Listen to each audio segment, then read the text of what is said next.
Hello friend, Teachmint में आपका स्वागत है। जैसा कि आपको पता है कि बीपीएससी द्वारा जो 7वें चरण की शिक्षक भर्ती होनी है, उसका नोटिफिकेशन जल्द ही आपको देखने को मिलने वाला है। और कुल मिलाकर देखें तो आपको 90 दिनों का ही समय मिलेगा एग्ज़ाम के लिए। तो काफ़ी कम समय हमारे पास बचा हुआ है। तो इन कम समय में हम कैसे अच्छा मार्क्स ला सकते हैं, इसी के लिए ये वीडियो आप तक पहुँचाया जा रहा है। आप अगर इस तरीके से तैयारी करेंगे तो काफ़ी कम समय में आप अच्छे मार्क्स यानी कि 110 प्लस मार्क्स ला सकते हैं। तो चलिए देखते हैं कि किस तरीके से हमें अपनी तैयारी को करना है और कैसे हम एग्ज़ाम में बेहतर मार्क्स ला सकते हैं। तो सबसे पहले जो इम्पोर्टेंट चीज़ है वो है सिलेबस को समझना। और इसमें अगर जो चीज़ आपको कमज़ोर है, यानी हो सकता है कि सिलेबस में कई सारे पार्ट्स हैं, तो उसमें से कुछ चीज़ आपका स्ट्रॉन्ग होगा और कुछ पार्ट आपका वीक होगा। तो जो आपका वीक पॉइंट है उसको आप मजबूत करिए, उस पर आप ज़्यादा ध्यान दीजिए। जैसे आपको पता है कि लैंग्वेज है, हिंदी और इंग्लिश दोनों है, तो हो सकता है आपका इंग्लिश थोड़ा सा वीक हो, तो इंग्लिश पर आप थोड़ा ज़्यादा फोकस कर सकते हैं। उसी तरह से जो 150 नंबर का सामान्य अध्ययन का पेपर होगा, उसमें मैथ है, रीजनिंग है, सामान्य जागरूकता है, सामाजिक विज्ञान है, उस राष्ट्रीय आंदोलन है, भूगोल है, पर्यावरण है, कई सारे इसमें पार्ट्स हैं। तो जिन पार्ट में आपको कठिनाई है, हो सकता है कुछ पार्ट आपका अच्छा हो, उस विषय में आपने पीजी कर रखा हो, ग्रेजुएशन कर रखा हो, तो वो आपको पकड़ है, उसको आप ज़्यादा फोकस ना करें, बल्कि जिस पर आपको ज़्यादा पकड़ नहीं है, जो आपका वीक पॉइंट है, उसको आप ठीक करें, उस पर ज़्यादा मेहनत करने की ज़रूरत है। तो आप सबसे पहले सिलेबस को नोट डाउन कीजिए, उसे अच्छे से अपने सामने लिख करके रख लीजिए। और उसमें जिन जिन सब्जेक्ट में आपको लगता है कि आप अच्छे से अभी तैयारी नहीं कर पाए हैं या आपको उतनी समझ नहीं है, उस पर आप ज़्यादा फोकस कीजिए, उसको थोड़ा सा स्ट्रॉन्ग करने की कोशिश कीजिए। तो सबसे पहले यही आपको करना है। दूसरा है कि अगर आप सिलेबस को समझ गए और आपको ये भी पता हो गया कि किन किन चीज़ों में आपको कठिनाई है, उसको ध्यान में रखते हुए एक रूटीन तैयार कीजिए। और रूटीन ऐसा होना चाहिए जो कि व्यवहारिक हो, यानी कि जो फंक्शन आप कर सकते हो, जिसको आप यूज में ला सकते हो। ऐसा नहीं होना चाहिए कि रूटीन आप 18 घंटे का 16 घंटा का बना ले लेकिन उसको आप फॉलो नहीं कर पाएँ। तो रूटीन पूरी तरह से आपके अकॉर्डिंग होना चाहिए और वो एक तरह से आप यूज में ला सके जिसको और फॉलो कर सके, वैसा रूटीन आप तैयार कीजिए। इसी तरह से जो वर्किंग है और जो फ्रेशर हैं, दोनों अपने समय के हिसाब से बनाएं, क्योंकि फ्रेशर जो है वो हो सकता है कि दिन में फ्री होंगे, लेकिन जो वर्किंग है, जो पहले से टीचर हैं, उनके पास इतना समय नहीं होगा कि वो सुबह के समय में या वर्किंग आवर में पढ़ाई कर सकें। तो वो शाम के समय में या रात के लेट नाइट तक पढ़ाई कर सकते हैं। इस तरह से आप अपने समय को ध्यान में रखते हुए रूटीन तैयार करिए। और ये भी ध्यान रखिएगा कि जो आप रूटीन तैयार करेंगे या स्टडी प्लान तैयार करेंगे, उसमें सभी विषय के लिए थोड़ा थोड़ा जगह होना चाहिए। ऐसा नहीं हो कि आप किसी विषय को ज़्यादा पढ़ते जाएं और किसी को एकदम से इग्नोर कर दें, ये भी नहीं करना है। हाँ, समय आप कम या ज़्यादा रख सकते हैं। जैसे अगर मान लीजिए आपकी साइंस अगर स्ट्रॉन्ग नहीं है, तो आप साइंस के लिए 1 घंटा का समय रख सकते हैं। हो सकता है कि आपका ज्योग्राफ़ी अच्छा हो, तो ज्योग्राफ़ी के लिए आप केवल आधे घंटा का ही समय रखें। तो ये आपको ध्यान रखना है कि जो विषय आपको ज़्यादा पकड़ है, उसके लिए आप थोड़ा कम समय रखें, लेकिन सभी विषय को आप ध्यान में रख कर के ही स्टडी प्लान बनाएं। इसके अलावा आपको रोज़ का यानी कि दैनिक और साप्ताहिक लक्ष्य भी निर्धारित करना है कि आपको इस वीक में इतना चीज़ को कवर कर लेना है और उसके हिसाब से आपको अपनी तैयारी करनी है। आप अभी से लेकर के 3 महीने तक का एक स्टडी प्लान बना लीजिए कि आपको किस किस महीने में कितना चैप्टर पूरा करना है और उस महीने के अंदर में किस किस वीक में आपको कितना चैप्टर को कंप्लीट करना है। और उसको ध्यान में रखते हुए आप उसमें टिक लगाते चले कि हाँ, मैंने इस वीक में इतना अपना काम पूरा कर लिया है। अगर आप ऐसे तैयारी करेंगे तो बहुत अच्छे से आपका प्रिपरेशन होता चलेगा।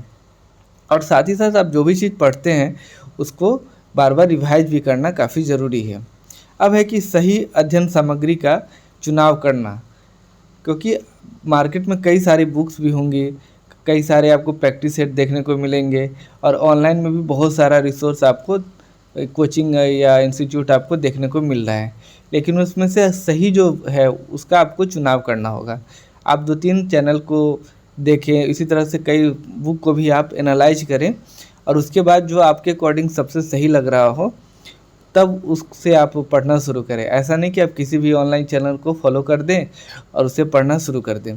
जो चैनल आपको सही में आप पहले से आप जो जानते हैं उसके अनुसार आप परख करके देखें कि क्या वो जो आपको बता रहे हैं वो न्यूज़ सही है, या फिर वो जो इन्फॉर्मेशन आप तक पहुंचा रहे हैं वो सब चीज़ें सही है या नहीं है। इसको ध्यान में रखें और तब जा कर के उसको आप फॉलो करें। इसी तरह से आपको जो बुक भी लेना है, परचेज करना है, वो स्टैंडर्ड बुक होनी चाहिए। जैसे अगर आपको हिस्ट्री की बुक लेनी है तो आप स्पेक्ट्रम का बुक ले सकते हैं, या फिर जो एनसीईआरटी की बुक है उसको आप फॉलो कर सकते हैं। उसी तरह से आपको अगर कोई प्रैक्टिस सेट लेना है तो आप अरिहंत का ले सकते हैं, या कोई जो स्टैंडर्ड बुक है आप उसको फॉलो कीजिएगा। साथ ही साथ आपको ऑनलाइन और ऑफलाइन के बीच में एक बैलेंस बना के रखना है। ऐसा नहीं है कि आप ऑनलाइन में स्क्रॉल करते जा रहे हैं और काफ़ी सारा समय आपको ऑनलाइन मटेरियल देखते देखते चला जाए और सेल्फ स्टडी के लिए आपके पास समय ही नहीं बचे। तो आपको अपने सेल्फ स्टडी के लिए भी समय बचा करके रखना है, तभी आपकी तैयारी अच्छे से हो पाएगी। हमारा नेक्स्ट पॉइंट है कि अपना नोट्स आपको खुद तैयार करना है और उसका रिवीजन करते रहना है। देखिए, हर व्यक्ति अपने हिसाब से चीज़ों को समझता है। ऐसा नहीं है कि जो चीज़ मुझे पता है वो आपको भी पता होगा, या जो चीज़ आपको पता है वो मैं भी जानता हूँ। तो आप जब भी कोई चीज़ पढ़े या ऑनलाइन आप देख रहे हो, वीडियो देख रहे हो, या कुछ आप नोट्स पढ़ रहे हो, तो जो इम्पोर्टेंट पॉइंट आपको लग रहा है आप उसको एक कॉपी में या नोटबुक में नोट करते चलिए। और ये आपका खुद का नोट्स होना चाहिए। ऐसा नहीं कि कोई चैनल आपको प्रोवाइड कर रहा है या कहीं से पीडीएफ मिल रहा है और आप उसको बस प्रिंट आउट करके रख रहे हैं। वो आपका नोट्स नहीं होगा और उससे आपको ज़्यादा फ़ायदा भी नहीं मिलेगा। आप जो चीज़ पढ़ रहे हैं उसमें आपको जो इम्पोर्टेंट लग रहा है या आपको लगता है कि नहीं ये मुझे नहीं पता है, उस चीज़ को आप नोट आउट कीजिए। उसके लिए आप अपने हिसाब से कुछ ट्रिक बना लीजिए और इस तरह से आप एक नोट्स बनाते चलिए। इससे क्या होगा कि आपको वो चीज़ दिमाग में भी इम्प्रिंट हो जाएगा और आपका रिवीजन भी हो जाएगा एक तरीके से, और जब आप दोबारा उसको पढ़ेंगे तो तुरंत उसको आप रिकैप भी कर पाएंगे। तो इस तरह से आपको अपना खुद का नोट तैयार करना है। और देखिए, इस बार काफ़ी अच्छे तरीके से एग्ज़ाम होने जा रहा है, डिफ़िकल्टी लेवल भी हाई रहेगा। तो हो सकता है अगर आप अच्छे से तैयारी नहीं करेंगे तो आपका सिलेक्शन नहीं हो। इसलिए ज़रूरी है कि आप इसमें बेहतर तरीके से अभी शुरू से ही मेहनत करते चलें, ताकि आपको एग्ज़ाम में किसी तरह की कोई परेशानी नहीं हो। और जो भी आप नोट्स बनाएं उसको आप रिवीजन भी करते रहें, क्योंकि लास्ट टाइम में रिवीजन का समय नहीं मिलता है। तो अच्छा यही होगा कि आप बीच बीच में हर सप्ताह में या फिर संडे के संडे आप उसका रिवीजन करते चलें। और लास्ट में है कि आप प्रैक्टिस सेट और ओएमआर का भी प्रैक्टिस करें, क्योंकि ये ऑफलाइन एग्ज़ाम होने वाला है और इसमें ये ज़रूरी है कि आप ओएमआर का भी प्रैक्टिस करें। क्योंकि कई बार होता है कि एग्ज़ाम में क्वेश्चन तो बहुत सारे लोग बना लेते हैं लेकिन ओएमआर को नहीं भर पाते हैं। प्रैक्टिस नहीं होने के कारण बहुत सारा समय ओएमआर को रंगने में ही चला जाता है। इसलिए आपको घर पे प्रैक्टिस करते रहना है कि किस तरीके से आप अच्छे से ओएमआर को रंग पाएंगे। और 120 मिनट में आपको 150 क्वेश्चन करने हैं, यानी एक क्वेश्चन को करने के लिए आपको 1 मिनट से भी कम समय मिलेगा। तो इस तरह से आपको अच्छे से प्रैक्टिस करना है। प्रैक्टिस सेट जितना ज़्यादा बनाएंगे उतना ज़्यादा आपको स्पीड बढ़ेगा, एक्यूरेसी बढ़ेगा और आप क्वेश्चन का जो लेवल है वो समझ पाएंगे। साथ ही साथ आपको एग्जामिनेशन में किस तरह का माहौल होता है वो भी आप फील कर पाएंगे। इसलिए ज़रूरी है कि आप प्रैक्टिस सेट को बनाएं और ईमानदारी से बना करके उसका जांच करें और ओएमआर को भी समय पर भरते रहें। तो इस तरह से अगर आप पूरी तैयारी करेंगे, यानी कि आप सिलेबस को अच्छे से समझेंगे, उसके अकॉर्डिंग आप बुक और स्टडी मटेरियल अगर बनाएंगे, साथ ही साथ अपना एक रूटीन बना करके तैयारी करेंगे और जो भी आप पढ़े उसका नोट्स भी तैयार करते चलें और प्रैक्टिस सेट और ओएमआर ये सारी चीज़ें अगर साथ लेकर आप चलेंगे तो कम समय में आप अच्छा नंबर ला सकते हैं।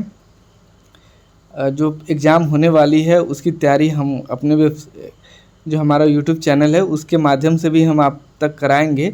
आप हमारे चैनल से बने रह सकते हैं और जो परीक्षा होने वाली है उस सब के लिए आप सबको ढेर सारी शुभकामनाएं। वीडियो को देखने के लिए बहुत बहुत धन्यवाद। और अंत में यही कहना है कि आप लोग शांति के साथ, यानी कि समय तो काफ़ी कम है लेकिन फिर भी आप परेशान नहीं हो और हार्ड मेहनत करें और अच्छे से तैयारी करेंगे तो हर सफलता आप प्राप्त कर सकते हैं। Thank you very much.